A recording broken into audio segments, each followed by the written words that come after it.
45-year-old female patient with a history of eye drops undergoing penetrating keratoplasty about 6 months back. She has developed a mature intumescent cataract. Meanwhile, the vision was quite good before she developed the cataract. It was about 680, and now she has been posted for cataract surgery with intumescent cataract.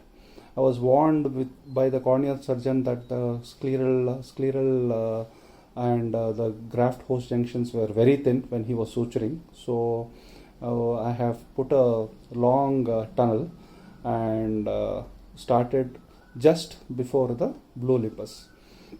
I have made a main port using 2.8 keratome and using the side using 19 gauge MBR blade to do my side ports.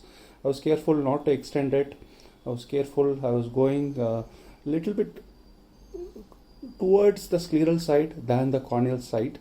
Then the usual thing what I do, since it is an intumescent cataract, I thought I'll stain it with the blue and wash it with 1% intracameral lignocaine, since I'm doing this under topical anesthesia. Then I used a high molecular weight OVD to form the AC and to flatten the anterior capsule so that the rhexis becomes easier. Few things which are running in my mind when I'm doing this cataract is my first priority is not to damage the graft portion. So I am doing this cataract under low parameters, half the bottle light, what I usually do, in decreased vacuum of around 300, decreased aspiration of around 30. I initiated the rhexis. As you can see, it is a very intumescent cataract, a lot of intralenticular fluid coming out, which I aspirate using a 1 ml syringe attached to my cystotome. I use a cystotome to initiate the rhexis. Then I go in with Haldipurkar's forceps. The advantage of this forceps is you can go through the side port and control the rhexis very nicely. This is something like Utrata forceps, but the bent in this forceps is very convenient to use. I highly recommend you to use this in the intumescent cataracts. As you can see, I'm pulling the edges of the rhexis margin towards the center. This is a highly intumescent case. It is about to go towards the periphery, so I'm catching hold of the right at the edge of the rhexis margins and pulling it towards the center.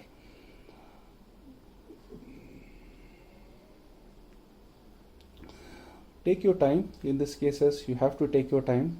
Don't be in a hurry, because already it's a complicated case. You don't want to do more complications than what is needed.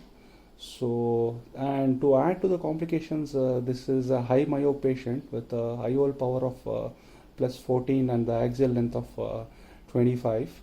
So apart from being a post PK patient, it is a high myope patient as well. So I was a bit careful and slow while I'm doing the case. Always pull towards the center, catch hold of the edge and pull towards the center. I keep saying that to myself and to others who are watching this.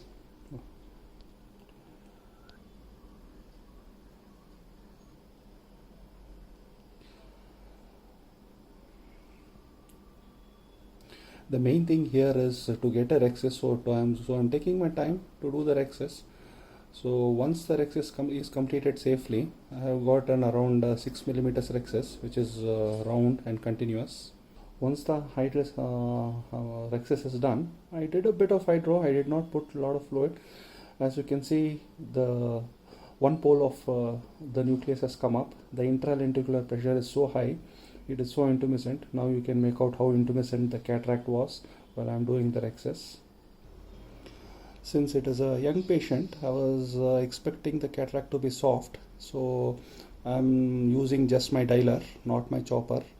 So it should be a straightforward aspiration without using any power, because the cataract was quite soft. I was able to do the phaco quite easily, aspirating it. But while doing the phaco, I was worried about the PC, because my corneal surgeon had told me he was not very sure about the posterior capsule. So I was doing my maneuvers very slowly and make sure the anterior chamber did not collapse. Then I observed the inferior side port. As you can see, there is a lot of fluid coming out, but still my AC is still maintaining, since it is a high myope and the AC is deep. My anterior chamber is still maintaining. But now I realized how thin the sclera was, because the inferior port was leaking the fluid so much, even though my bottle height was half of what I usually do. Since it is a high myope, I always make sure I form my AC before the phaco probe should come out, because if you collapse the AC, there is a high chances of this patient developing retinal complications. So always put the visco before you take out the instruments. After this, irrigation and aspiration was done very slowly to take out the epinuclear plate, whatever little is left, and take out the cortex, whatever little is left. But I made sure my bottle height is low, and I was not putting much pressure on the graft junction and the wounds what I have made, because the sclera was very frail and it was leaking a lot. So I'm doing this step very slowly and very carefully under very low parameters. And before I change my hands, of course, I again before withdrawing the irrigation, I form the AC and come out. As you can see, the pupil size is decreasing, but I put intracameral adrenaline, which dilated a pupil a bit, and I take out the remaining cortex carefully and slowly.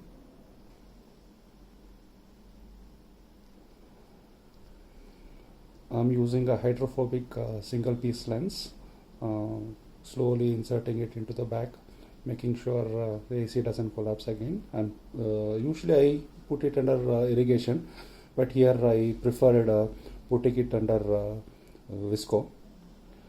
I'm using a dialer so that the IOL is nicely sitting in the back.